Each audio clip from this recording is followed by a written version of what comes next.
उत्तर प्रदेश के बहराइच सहित गोंडा में कह सकते हैं कि बाढ़ का इस समय कहर है। एक तरीके से हम इस समय मौजूद हैं गोंडा जिले में, और गोंडा जिले के तराई क्षेत्रों में अगर देखें तो हालात ये हैं कि यहाँ पर जो पानी है वो अब लोगों के गांव में, घरों में पहुंच जा चुका है। आप अगर देखेंगे जो सड़क है पीछे, अगर वो सड़क पूरी तरीके से पानी में डूब गई है, यानी कि यहाँ का जो आने जाने का जो रास्ता है वो अब मोटरसाइकिल से ना होकर अब नावों के जरिए हो रहा है।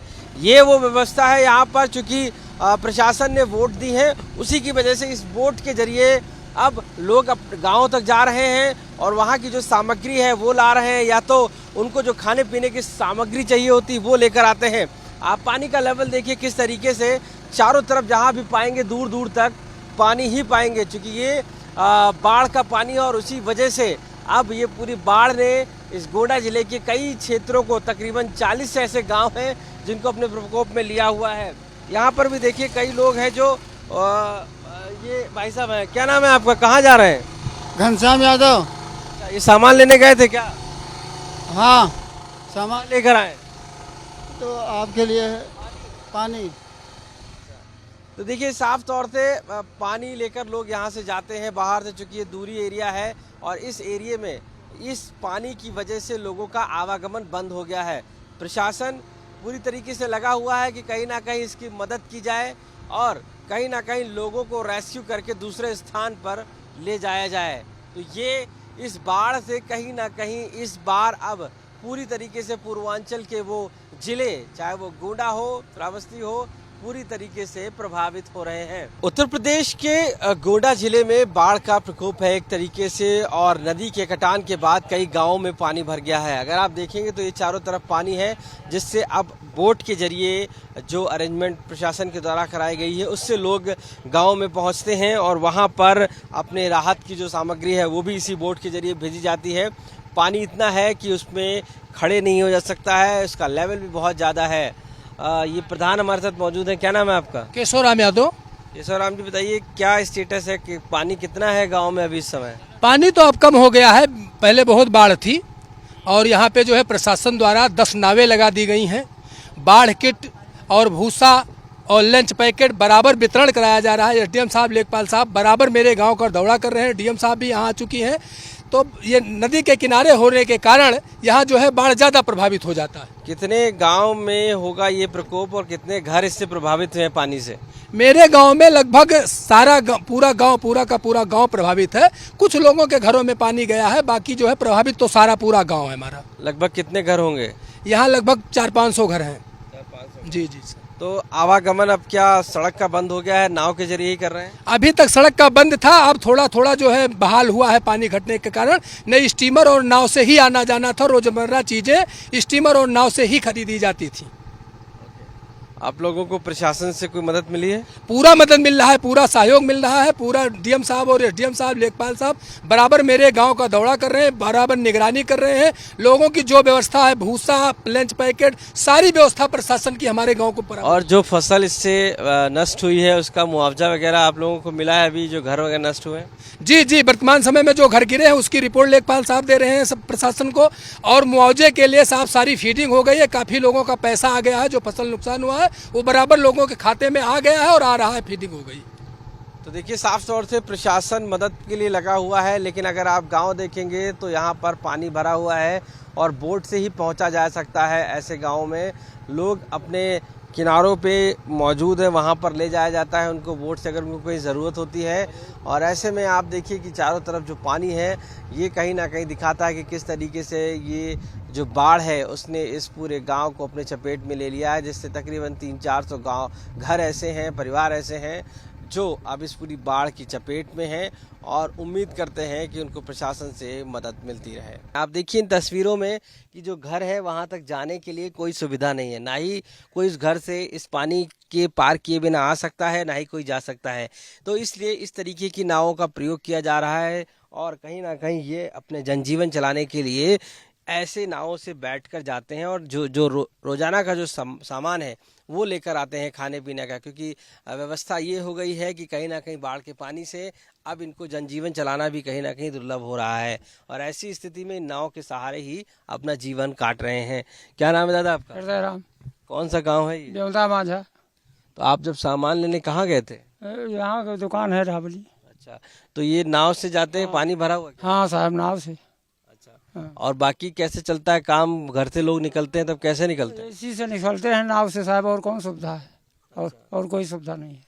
खाने पीने का फिर और पशु के चारा वगैरह कैसे आता है? कुछ नहीं है, सब कोनो मेयर गुजारा किन जात है, चारा लाओ कोनो रास्ते नहीं है साहब, कहाँ लाओ जाए? हाँ। और ऐसे में सरकार कोई मदद कर रही है? अब कौन मदद भाई, गल्ला उल्ला बंटवाई से रहा, और कौन भाई? हाँ। तो घर में कितने लोग हैं आपके? हमारे घर में है कम से कम 10-12 लोग। 12 लोग। चारों तरफ पानी भरा है? हाँ, चारों तरफ पानी भरा साहब, बिल्कुल क्लियर। बच्चे स्कूल तो बंद है, कैसे घर में रहते हैं? सब घरे में है, क्या करें, कहाँ जाए, स्कूल बंद है ये। हर साल ऐसे होता है कि इसमें? हर साल ऐसे ही होता है साहब। हाँ। देखिए, साफ तौर से इनका मानना है कि ये बड़े बुजुर्ग हैं, घर के अपना सामान लेने निकले हैं और हर साल ऐसे ही बाढ़ आती है और व्यवस्था कहीं ना कहीं सरकार की तरफ से इनको जो फूड पैकेट वगैरह दिए जा रहे हैं, लेकिन जो हालात हैं वो थोड़े से ऐसे हैं कि अब इनको मुश्किलों का सामना करना पड़ रहा है।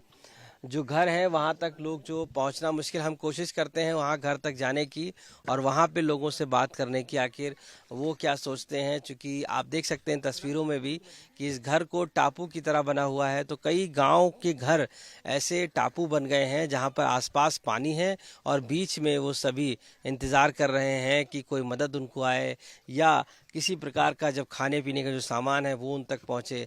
और ऐसे में चाहे वो पशु हों या घर के लोग हों, उन सभी को दिक्कतों का सामना करना पड़ रहा है। हम इस समय पहुंचे हैं इस घर पे जहां पर ये लोग मौजूद हैं और ऐसी स्थिति में बात करने की कोशिश करते हैं इनसे कि आखिर ये क्या सोचते हैं और किस तरीके से इनके हालात हैं। देखिए, आप देखिए कि ये जो घर है ये इसी के पास ये मौजूद हैं और इनके हम पहुंचने की कोशिश करते हैं, पूछते हैं इनसे।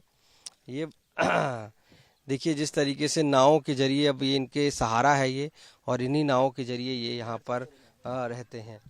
ये हम यहाँ पर पहुँचे हैं और ये आपको दिखाएं कि यहाँ पर पहुँचने के लिए हमें नाव का सहारा लेना पड़ा, क्योंकि पानी इतना ज़्यादा है और इसलिए नाव। ये बताइए क्या नाम है आपका? मंजू।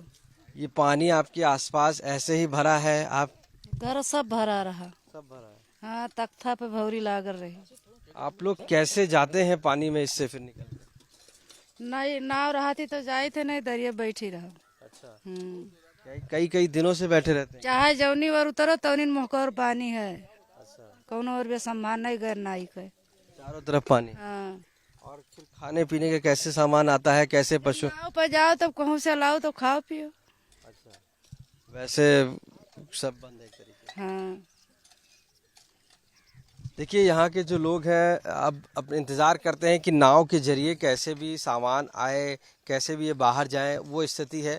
बच्चे भी घर के अंदर ही हो गए हैं चूँकि स्कूल बंद है और बाढ़ के पानी की वजह से अभी और ज़्यादा पानी था। हालांकि थोड़ा इधर कम हुआ, उसके बावजूद भी अभी भी घरों में पानी पहुंचा हुआ है और लोगों का घर जो है वो टापू बन चुका है। हालात बस से बदतर हैं। प्रशासन मदद पे लगा हुआ है कि सभी को मदद पहुंचाई जाए। उत्तर प्रदेश के कई जिलों में इस समय बाढ़ की वजह से लोगों के घरों तक पानी पहुंच जा चुका है। अब ऐसे में शासन प्रशासन किस तरीके से लगा हुआ है और कितनी राहत उनको पहुंचाई जा रही है। हम गोंडा में इस समय मौजूद हैं और गोंडा की डीएम नेहा शर्मा जी हमारे साथ मौजूद हैं। नेहा जी, किस तरीके के हालात हैं इस समय गोंडा में? कितना नुकसान हुआ है बाढ़ से और क्या क्या आप लोग रिलीफ दे रहे हैं? देखिए, गोंडा में हमारे जो जनपद की 2 तहसीलें हैं, कर्नलगंज और तरबगंज, उन तहसीलों में एडवर्सली प्रभावित हुई हैं बाढ़ से और काफ़ी गांव जो हैं वो अफेक्टेड हैं। आज की डेट में अगर मैं बात करूं तो कुल 38 गांव जो हैं वो अलग अलग डिग्री में अफेक्टेड हैं और तटबंध से लगे हुए हमारे जो गांव हैं उनमें सुरक्षा के तो पुख्ता इंतज़ाम है, लेकिन एग्रीकल्चर लैंड काफ़ी कृषकों की तटबंध के दूसरी तरफ भी होती है, तो जो कटान से और फ्लड से अफेक्टेड हुए हैं। और इसको लेकर के निरंतर जो है प्रशासनिक अमला, राजस्व का और हमारे स्थानीय जनप्रतिनिधियों के माध्यम से बहुत सारी राहत वितरण की कार्रवाई भी जो है वो सुनिश्चित की जा रही है। कितनी बोट्स लगाई गई हैं और जो लोगों को अगर जाना होता है मार्केट तो उसके लिए क्या सुविधाएं हैं? जो खाने पीने के पैकेट्स हैं वो कितने डिस्ट्रीब्यूट किए जा रहे हैं? और लोगों जो घर जो विस्थापित कर दिए, जो जिन लोगों के पानी में डूब गए हैं घर, उनके लिए क्या व्यवस्था? देखिए पूरे जैसा मैं बताऊं कि जो कट ऑफ एरियाज़ हैं उनको जोड़ने के लिए ट्रांसपोर्ट के मैकेनिज़्म में बोट्स लगाई हैं। तो कुल 264 बोट्स हम लोगों ने लगाई हुई हैं, including our PAC, flood PAC और एसडीआरएफ की टीम्स भी मौजूद हैं।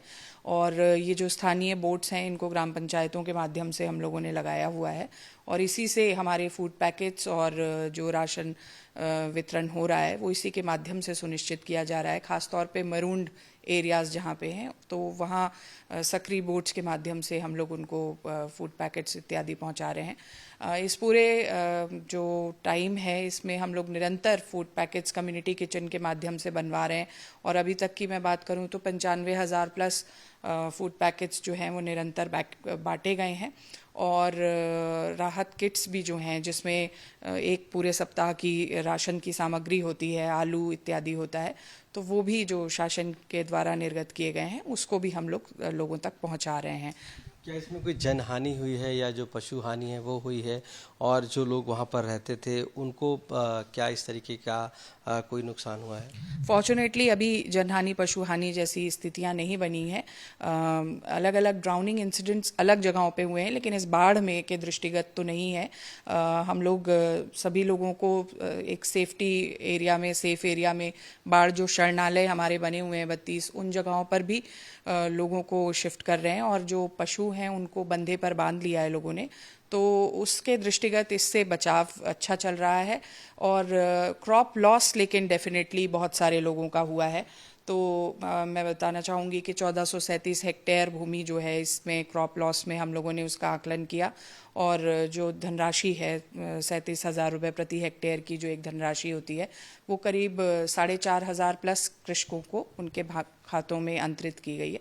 तो इस तरह से तात्कालिक राहत जो है, जो शासन के निर्देश हैं उसके क्रम में निर्गत की जा रही है। जिन लोगों के घर भी विस्थापित हुए हैं या बह गए हैं, टूट गए हैं, उनको भी राशि दी गई? जी, घर जो हैं जहाँ पर झोपड़ी हैं वो उनके लिए अलग से अनुदान की बात है, तो वो हम लोगों ने इंश्योर कराया। 8,000 रुपये उनके खातों में अंतरित किया गया है।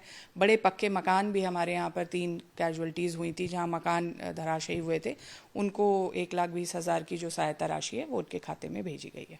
की बात करने के लिए तो नेहा शर्मा जी जो डीएम है गोंडा की, साफ तौर से मानना है कि जो फूड पैकेट्स हैं वो लगातार उन तक पहुंचाए जा रहे हैं। इसके साथ साथ बोट्स को लगाया गया है जिससे उनको एक से दूसरे स्थान पर ले जाया जा सके और साथ ही जो फसल का नुकसान हुआ है उसके लिए भी मुआवजा सरकार की तरफ से किसानों को दिया गया है। अब ऐसे में सरकार अपनी तरफ से लगी हुई है कि किस तरीके से बाढ़ प्रभावित क्षेत्रों में उनकी मदद की जाए। गोंडा से कैमरा पर्सन गौरव गुप्ता के साथ आशीष श्रीवास्तव, आज तक।